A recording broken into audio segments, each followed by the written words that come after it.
hear a telephone conversation in which Francis Drew asks Mr. Harding about an arts club. First, you have some time to look at questions 1 to 4.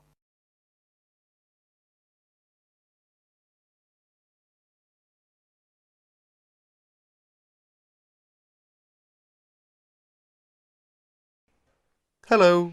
Hello, is that Appleton 363? It is Harding speaking. Oh, I'd like to speak to the secretary of the arts club. Yes, speaking. Oh, hello. My name is Francis Drew. I just moved to the area. My classmate and we'd be interested in joining the arts club, but we'd like some more information, really. You know, about joining and the sorts of activities you do. Yes, well, what you want's our calendar. Ask at the library. I'll make sure that there are plenty there by Thursday. That's all right for you? Yes, fine, thank you. But would you mind telling me how much it costs to join? Membership fee for an adult is £2.50 per year, of course. What exactly does club membership entitle one to? Entitle you to? Oh, for a start, there's the club events. You get invited to them, of course. They're for members and only, they are free. What sorts of events are there? You'll see what they are when you get hold of a calendar. But, well, there's club evening, for instance, once a month, usually Wednesdays from 8 till 10. And whereabouts do you hold them? Club evenings, the beach pavilion. Do you know it? No, I don't think I do. It's not near the seafront, is it? No, up past the tennis courts on Park Avenue. You know where that is.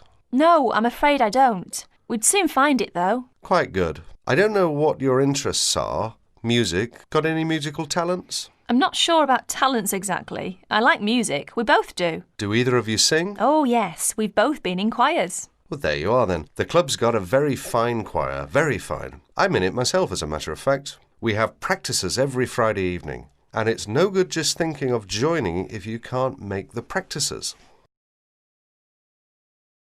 Before you hear the rest of the conversation, you have some time to look at questions 5 to 10.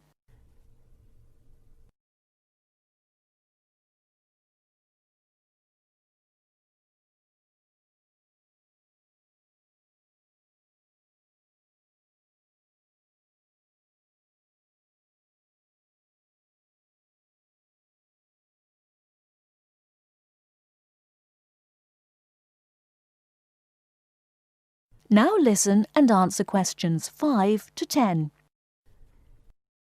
What's the procedure? If we decide to join the choir or any of the other activities, how do we go about it? You can't get into the choir without an audition. As far as the other sections are concerned, members have to apply through the section's secretary in the first place. Yes, right. And the fee again, I've written it down somewhere. £2.50 each. And where do we send it? To you? No, I'm the secretary. It's the treasurer who deals with that. I'll give you his name if you want to write it down. Yes, please. His name is Hosegood. Hose and then Good. Yes. Initial P, address 3 Clay Hill, Appleton.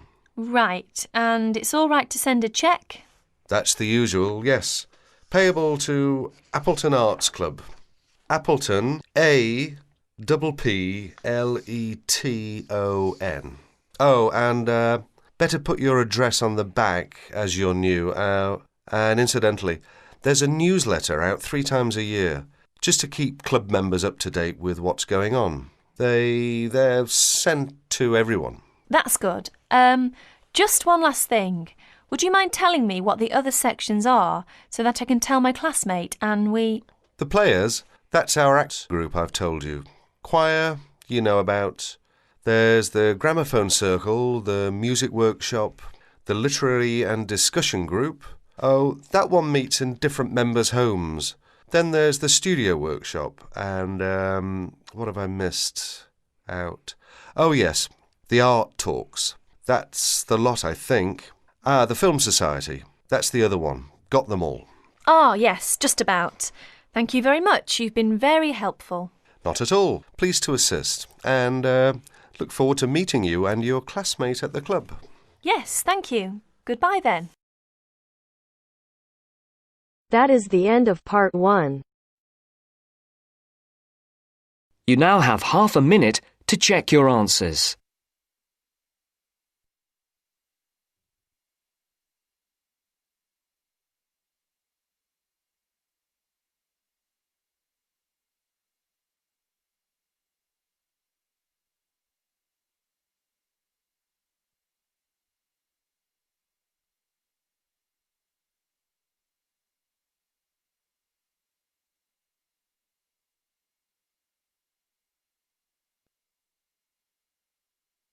Now turns to Part 2. Part 2. You will hear an extract from a talk about facilities for students with disabilities. First, you have some time to look at questions 11 to 13.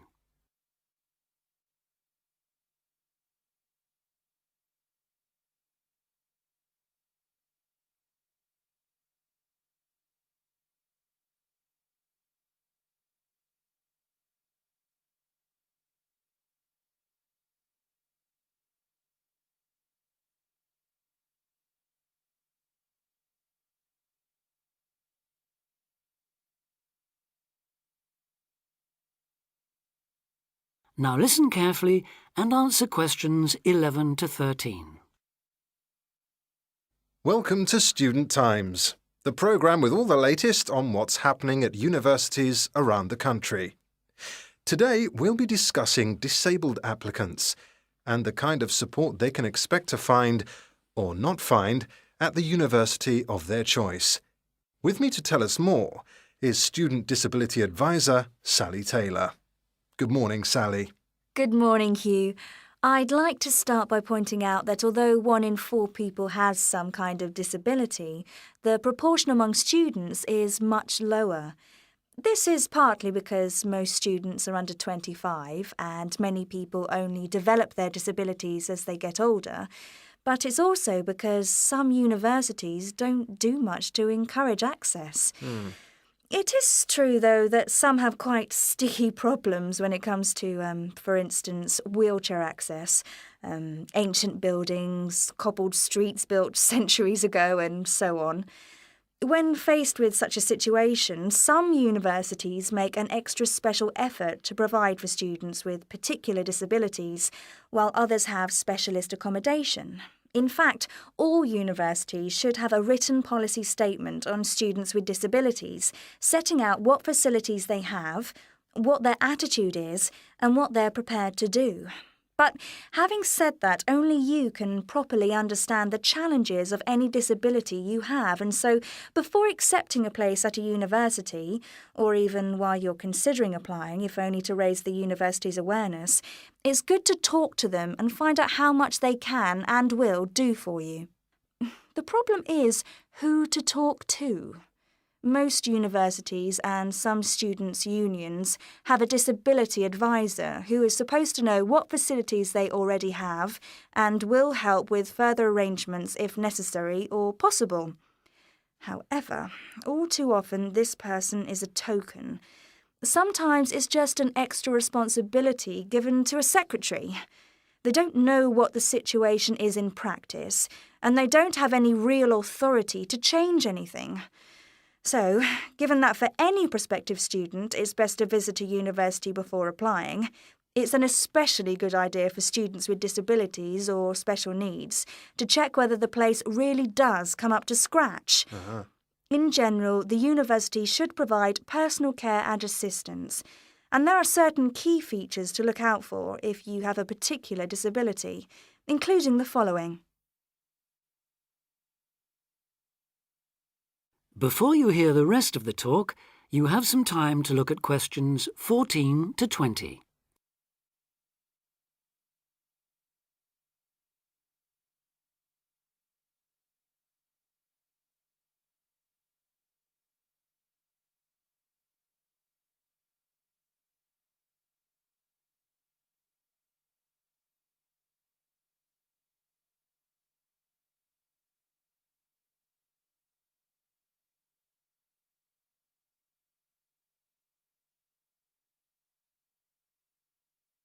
Now listen and answer questions 14 to 20.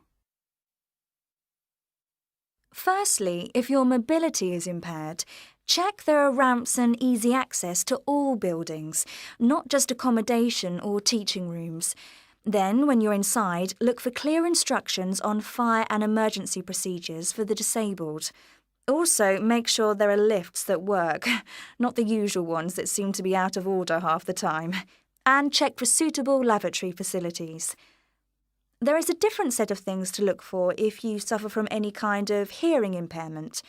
There should be induction loops in lecture theatres, flashing sirens in all rooms, and in accommodation, visual doorbells that light up when somebody calls round to see you.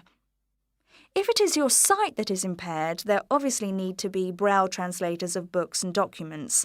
In all buildings, the stairs, floors, doorways and windows must have clear markings, and there also have to be special fire and emergency procedures for you.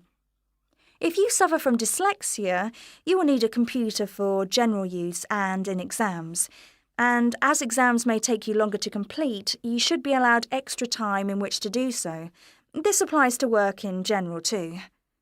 There are, of course, many other possible health difficulties that you may suffer from, such as diabetes, epilepsy, or heart conditions. If this is the case, check the availability of access to appropriate treatment, including medication and/or therapy. Finally, make sure that in the event of an emergency, it is clear what you and other people who may be involved have to do. That is the end of part 2. You now have half a minute to check your answers.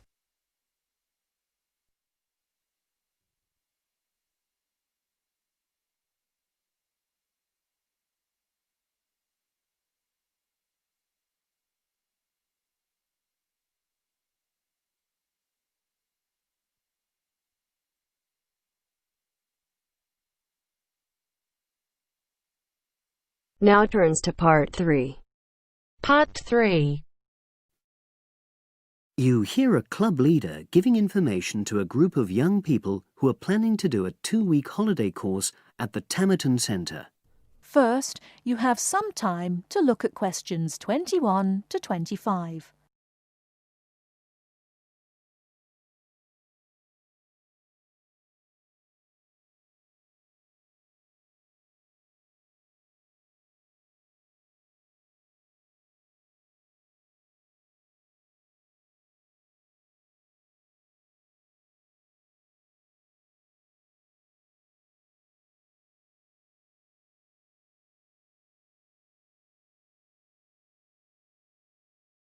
Now, listen carefully and answer questions 21 to 25.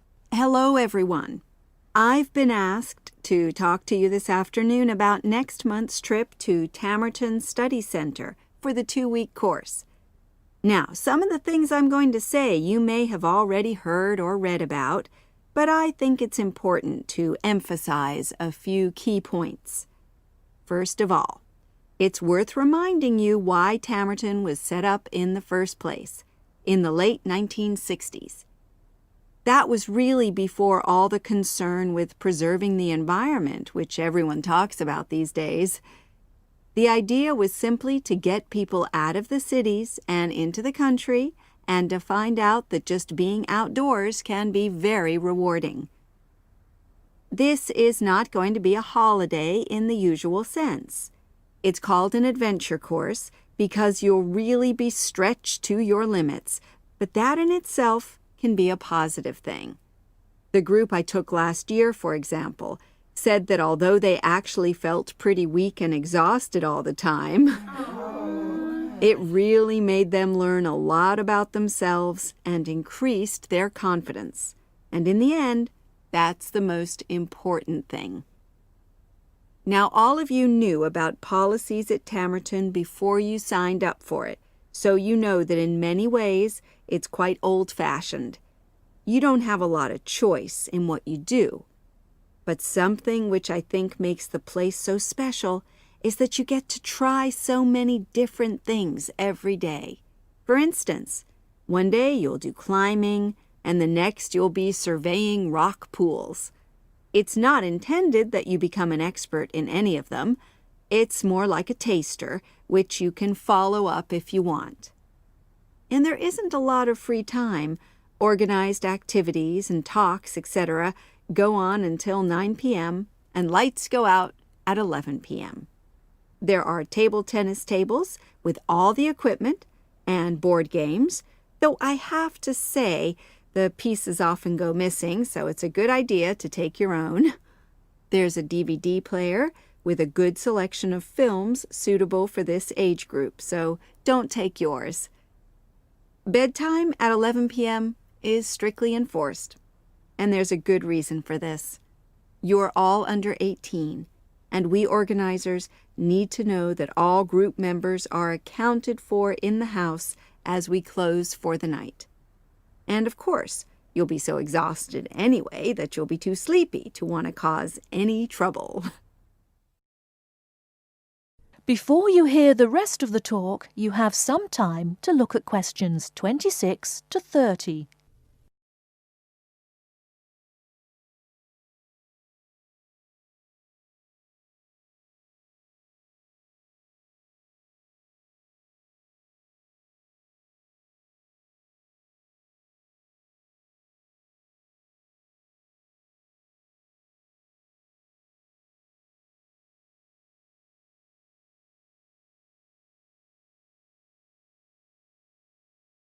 Now listen and answer questions 26 to 30.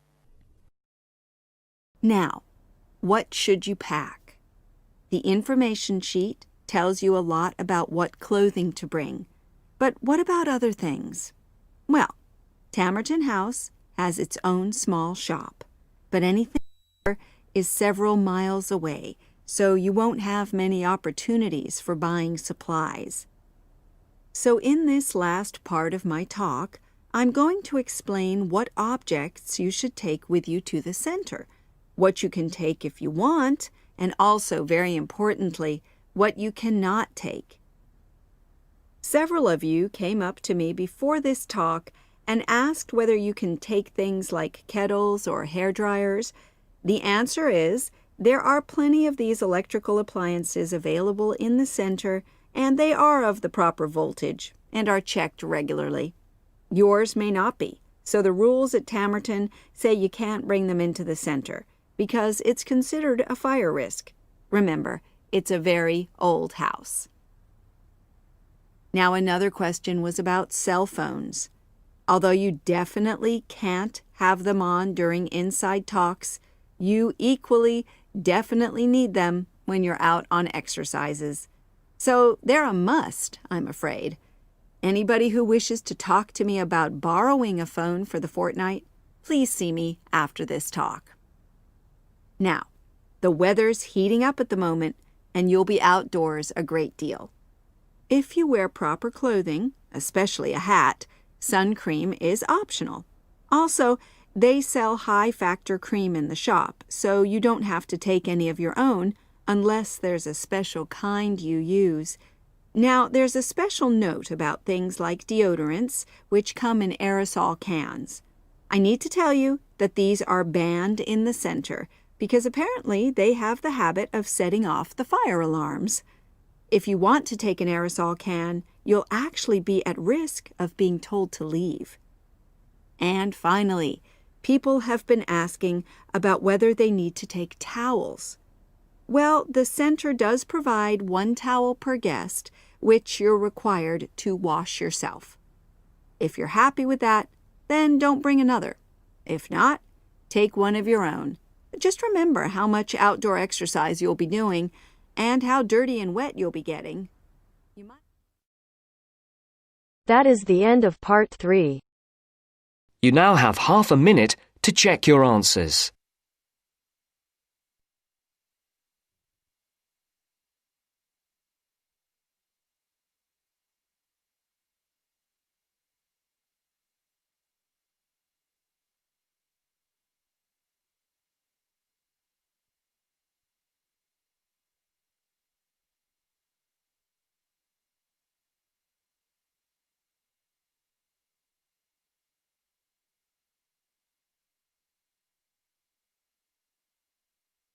Now turns to part 4.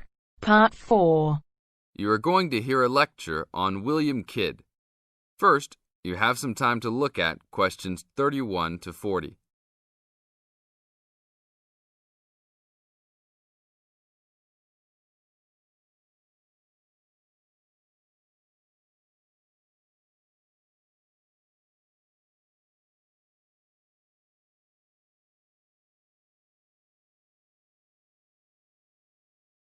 Now listen to the tape and answer the questions. A Pirate Story, William Kidd. William Kidd, who was better known by the name Captain Kidd, was a 17th century British privateer and semi-legendary pirate who became celebrated in English literature as one of the most colourful outlaws of all time. Fortune seekers have hunted his buried treasure in vain through succeeding centuries. Kidd's early career is obscure. It is believed he went to sea as a youth. After 1689, he was sailing as a legitimate privateer for Great Britain against the French in the West Indies and off the coast of North America. In 1690, he was an established sea captain and shipowner in New York City, where he owned property. At various times, he was dispatched by both New York and Massachusetts to rid the coast of enemy privateers. In London in 1695, he received a royal commission to apprehend pirates who molested the ships of the East India Company in the Red Sea and in the Indian Ocean. Kidd sailed from Deptford on his ship, the Adventure Galley, on February 27, 1696, called at Plymouth, and arrived at New York City on July 4 to take on more men. Avoiding the normal pirate haunts, he arrived by February 1697 at the Comoro Islands off East Africa. It was apparently some time after his arrival there that Kidd, still without having taken a prize ship, decided to turn to piracy. In August 1697, he made an unsuccessful attack on ships sailing with Mocha coffee from Yemen, but later took several small ships. His refusal 2 months later to attack a Dutch ship nearly brought his crew to mutiny, and in an angry exchange, Kidd mortally wounded his gunner, William Moore. Kidd took his most valuable prize, the Armenian ship Quedda Merchant, in January 1698, and scuttled his own unseaworthy Adventure Galley. When he reached Anguilla in the West Indies, April 1699, he learnt that he had been denounced as a pirate. He left the Quedda Merchant at the island of Hispaniola, where the ship was possibly scuttled. In any case, it disappeared with its questionable booty, and sailed in a newly purchased ship, the Antonio, to New York City, where he tried to persuade the Earl of Bellomont, then colonial governor of New York, of his innocence. Bellomont, however, sent him to England for trial, and he was found guilty, May 8th and 9th, 1701, of the murder of Moore and on 5 indictments of piracy. Important evidence concerning 2 of the piracy cases was suppressed at the trial, and some observers later questioned whether the evidence was sufficient for a guilty verdict. Kidd was hanged, and some of his treasure was recovered from Gardiner's Island off Long Island. Proceeds from his effects and goods taken from the Antonio were donated to charity. In years that followed, the name of Captain Kidd has become inseparable from the romanticized concept of the swashbuckling pirate of Western fiction. Among other stories concerning caches of treasure he supposedly buried is Edgar Allan Poe's The Gold Bug. That is the end of part 4. You now have half a minute to check your answers.